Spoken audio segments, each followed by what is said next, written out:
धन्यवाद आरुषि। अगर मैं सही मायने में कहूँ तो अंतरिक्ष का कोई भी मिशन हो और चाहे किसी भी देश के द्वारा संचालित किया जा रहा हो, इसरो मिशन के निश्चितता और अनिश्चितता के बीच बहुत ही महीन अंतर होता है, जिससे कि एक मिशन सफल या असफल होता है।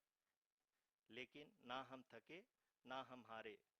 हमने पिछली कमियों को सुधारते हुए आज पूरी तरह से आश्वस्त किया है कि लैंडर मॉड्यूल निश्चित तौर पे चंद्रमा के सतह पर सेफ और सॉफ्ट लैंडिंग करेगा। सभी दर्शकों के जानकारी के लिए अब हम इसरो के अब तक के सभी लूनर मिशंस को संक्षिप्त विवरण प्रस्तुत करेंगे। जी हाँ, इसरो का पहला मून मिशन चंद्रयान 1 अक्टूबर 2008 में पीएसएलवी रॉकेट के द्वारा सफलतापूर्वक प्रक्षेपित किया गया था। चंद्रयान 1 ने चंद्रमा के सतह पर पानी की खोज करके पहले ही इतिहास रच चुका है। यही कारण है कि आजकल विश्व के तमाम अंतरिक्ष वैज्ञानिक और स्पेस एजेंसियां चंद्रमा को और करीब से जानने के लिए उत्सुक दिख रही हैं। अगर हम बात करें चंद्रयान 2 की, जो इसरो का दूसरा मिशन है, जुलाई 2019 में इसरो के सबसे ताकतवर रॉकेट LVM-3 द्वारा सफलतापूर्वक प्रक्षेपित किया गया था।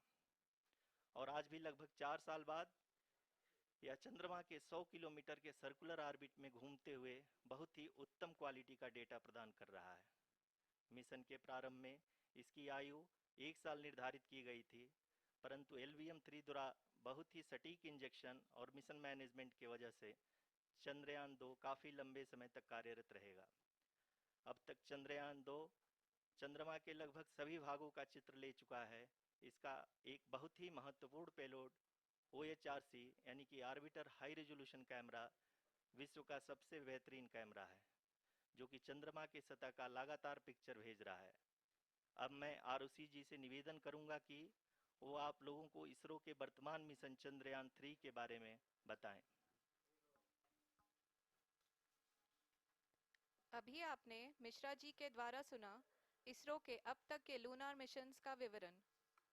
अब चलते हैं towards Chandrayaan 3, the follow-up mission of Chandrayaan 2, which has been designed to accomplish our mission goals.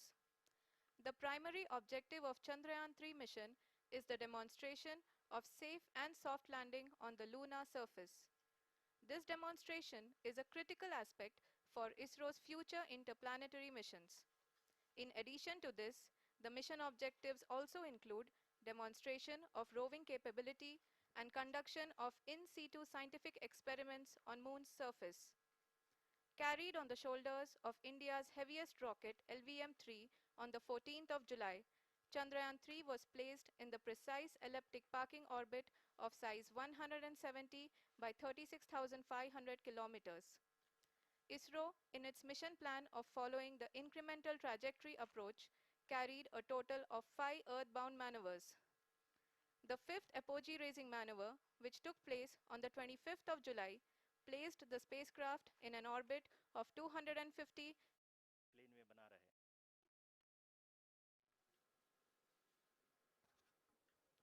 make it further complicated. That is true indeed. We have arrived at the crucial juncture wherein the orbit plane contains the desired landing site at the start of powered descent. We are also happy to announce that live images from the Chandrayaan-3 lander imager camera is being received continuously. The demonstration of soft landing on the Moon's surface is no ordinary feat due to the innumerable challenges and complexities involved. The lander velocity has to be killed from nearly 6,048 kilometers per hour without any aid from the thin and tenuous Moon's atmosphere. The lunar dust at the time of landing and the craters and boulders scattered over the Moon's surface make it further complicated to achieve this. The new and improved Chandrayaan-3 design has been built after envisaging all the scenarios which the lander module can encounter. With several software improvements, provision for full-level redundancies, a plethora of special tests, namely the integrated hot test, integrated cold test, and lander leg drop tests were carried out for the lander module. The success of these tests has provided great confidence in the performance of all the onboard sensors, propulsion system, and associated guidance, control, and navigation algorithms. The key findings during the tests have enabled to improve the overall system performance. The largely unexplored south pole of the moon has been chosen as the intended landing site since there is a possibility of finding ice and other minerals which would be vital resources for future explorers. Apart from continuing investigations, Pioneer हम कह सकते हैं कि बहुत ही सटीक और सधी हुई है, जिसमें लैंडर अपने वेगमान को अनुमानित तरीके से घटा रहा है।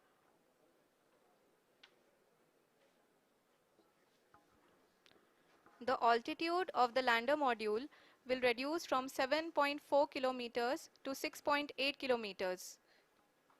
During the next phase, which is going to be the attitude hold phase. We can currently see that the altitude of the lander module is nearly 31 kilometers.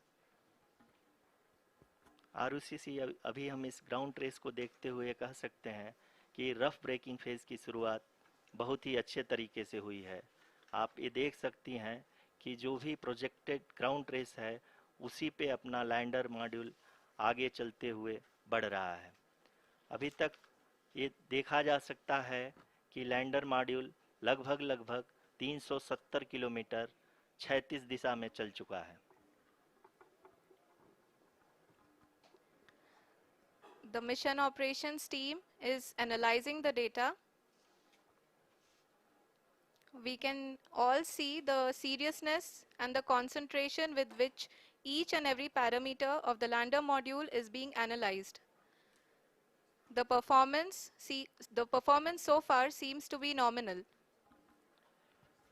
जी आरुषि, चूंकि एएलएस एक्टिवेट किया जा चुका है इसलिए ग्राउंड से कोई कमांडिंग नहीं की जा रही है।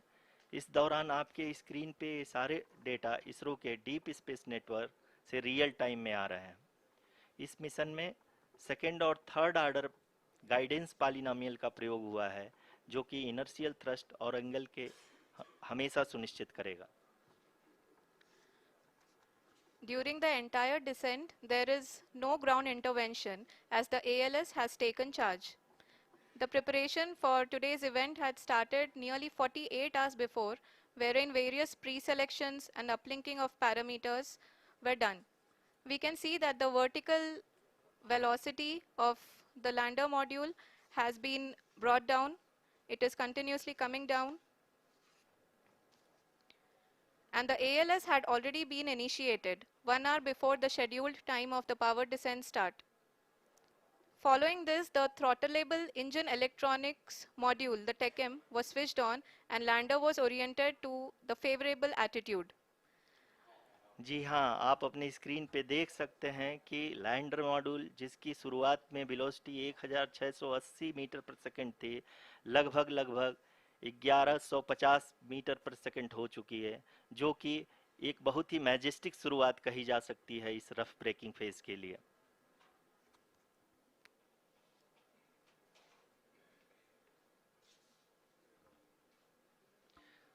यहाँ पे मैं आपको ये भी बताते चलूँ कि आप अपने स्क्रीन पे देख सकते हैं कि द लैंडर मॉड्यूल का आल्टीट्यूड धीरे धीरे अब कम होता हुआ दिख रहा है और जो कि एक्सपेक्टेड भी है।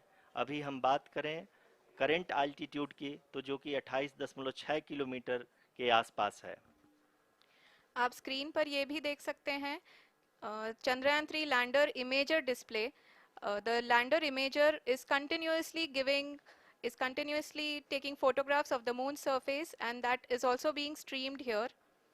Currently, the horizontal velocity has been brought down and the distance traveled is 574 kilometers. The current altitude is 27 kilometers as can be seen on the screen. जी हाँ, करीब करीब अपने आधे सफ़र को पूरा करते हुए इस रफ ब्रेकिंग फेज में लैंडर बहुत ही आगे की तरफ बढ़ते हुए अपनी ऊंचाई को घटा रहा है। Till now, the performance has been nominal. We are in the vertical descent phase 1. The altitude is being brought down from 800 meters and we are nearing and approaching the lunar surface. जी, आप अपने screen पे देख सकते हैं कि lander का height लगातार कम होता जा रहा है। इस समय हम लैंडिंग साइट के जस्ट ऊपर हैं और इस समय इसकी ऊंचाई लगभग 600 मीटर के आसपास है। इस फेज के दौरान लगभग 150 मीटर के ऊंचाई पे पहुंचने के बाद लैंडर अगेन लगभग 20 से 22 सेकंड के लिए हॉवरिंग करेगा। We are above the landing site.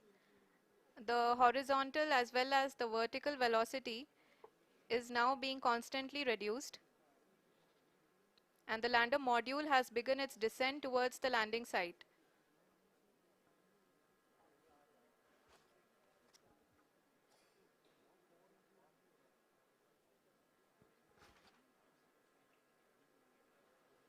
जी हाँ, आप अपने स्क्रीन पे देख सकते हैं ये जो पथ निर्धारित किया गया है, लैंडर पूरी तरह से उसी को ही फॉलो कर रहा है।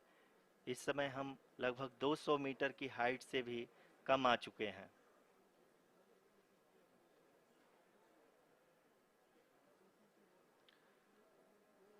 अब हम ये देख सकते हैं कि हम लगभग 150 मीटर की ऊंचाई पे हैं चंद्रमा के सतह से।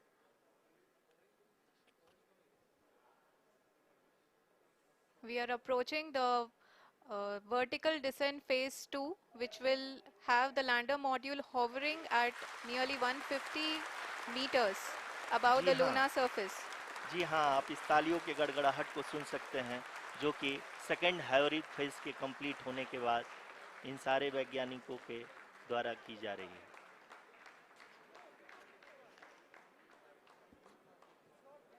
जी हाँ, आप अगर फिर से ध्यान से देखें तो एल्टीट्यूड पुनः कम होता जा रहा है। अभी हम लोग लगभग 135 मीटर की ऊंचाई पे हैं। The sensors that are updating at this point are providing confirmation of the safety of the landing site. As expected, the retargeting is going on and this is a very good signature for the lander. अभी आप ये देख सकते हैं कि lander की ऊंचाई लगभग 65 मीटर के आसपास बची हुई है।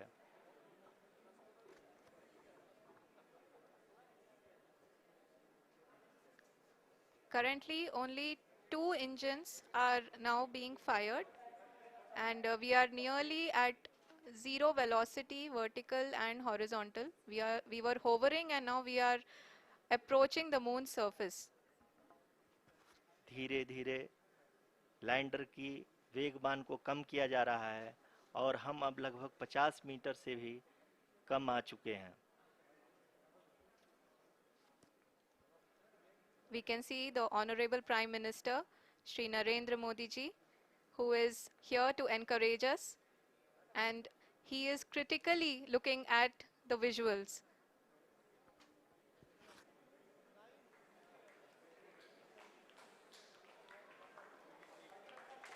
जी हाँ, आप अपने स्क्रीन पे देख सकते हैं कि हम lander module People are applauding. Let us all wait to hear from the Secretary Department of Space and Chairman ISRO, Shri S. Somnath.